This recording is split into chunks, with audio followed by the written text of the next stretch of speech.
Hey, my construction entrepreneurs. So we're going to jump into a little bit about workers' comp, the workers' comp insurance, the application. I think a lot of us new to this, especially if you don't have workers' comp, sometimes we experience a little bit of fear into getting the workers' comp insurance. Who do we go with? Who do we select to get it? Or what numbers do we give them? Especially you don't want to be paying out a lot in the beginning when you do get workers' comp, because you may not have enough work to cover some number that you may throw out. And then it comes back as this high amount that you have to pay out. So you want to avoid that. So you definitely want to go in low, maybe even list that you have 2 employees at paying them $10,000 a piece a year, which is nothing, right? So basically saying they're part-time. But you want to start out that way if you don't have the funds to really cover a large payroll amount or a large expected payroll amount, right? Because in the beginning, if you don't have workers' comp, then you're predicting what your payroll is going to be at the end of the year. So for a lot of us, like myself, when I first started out, I started out small, and it took me a long time to call.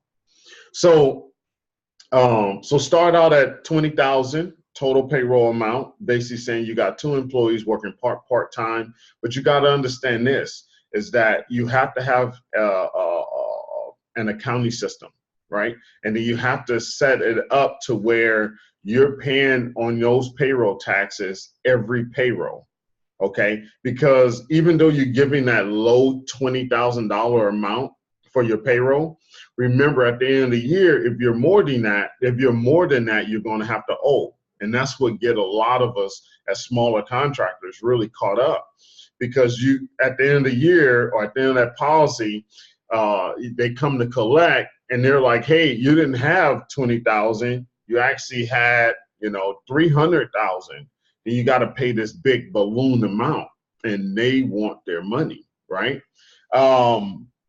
And in some states, if you don't pay that, then they can actually come after your license and get your license suspended in some states. Here in California, it takes them a while to get over to your license because the agencies are not all connected as they should be. So it takes that a while to get over. But here in California, workers' compensation they'll take you to court. You'll go to collections, and then they'll take you to court, and then they'll have a lien on your company's name that you have an outstanding payroll debt to pay. So it can affect you definitely in the long run. So you get into it and you do list that lower amount, like I mentioned. Make sure that you do have a system, an accounting system, that you can actually have to where every payroll or third-party payroll service, to where they actually take out those payroll taxes, take out every payroll payment you need to for workers' comp. That way you're paying into it, and at the end of the year, you're not owing a whole lot. And also make sure you're paying within your payroll services by submitting your payroll hours. Okay, and I'll do a video on that. Maybe I'll go into my payroll service portal and show you how to upload your payroll amount, your total dollar amount on output on what you paid on those hours into the system, and then how they compute what you owe for that particular quarter. Okay, so right now I'm going to show you a workers' compensation form to fill out. Also, too, as you guys know, we do offer insurance now. I'm linked up with a broker through my school. So if you need insurance, you need workers' comp, go on our website, fill out the form to request that, and then I'll have someone contact you to get you over the necessary forms that you need to get your insurance. And since it's through contractor to contractor, my team will make sure you get the best rates that you need for your company. Screw all that other stuff. So whether it's contracting, bonding, commercial auto, general liability, umbrella insurance, it doesn't matter what industry, electrical, janitorial, we'll insure you, construction cleanup, you know, window cleaning, you know, roofer. As you know, roofers always in California, you always have to have workers' compensation. So this is the workers' comp insurance form, and I basically wanted to show you this. This is a bunch of, you know, mumbo jumbo here, and a lot of times we look at this stuff, we're like, oh my gosh, man, this application is long, you know, and I don't want to have to deal with it. And some brokers or some insurance agencies will walk you through all these numbers, right? Walk you through all these questions. But one thing I want to show you here on this application, why it's easy to fill out. If you don't have, like, let's say here, prior payroll and premium information. Well, if you don't have no prior payroll, then you don't have no information to enter into it. Then you enter NA. Okay. Contact name, like here, this section, inspections, premium, audit, and claims. If there's only you and you don't have a person to deal with that, then you put your name there and your number there. You know, a lot of this form is yes or no answers. You know, a broker control account, no. You know, does applicant currently use PEO or payroll service? If you do, you click yes and put that payroll service name here.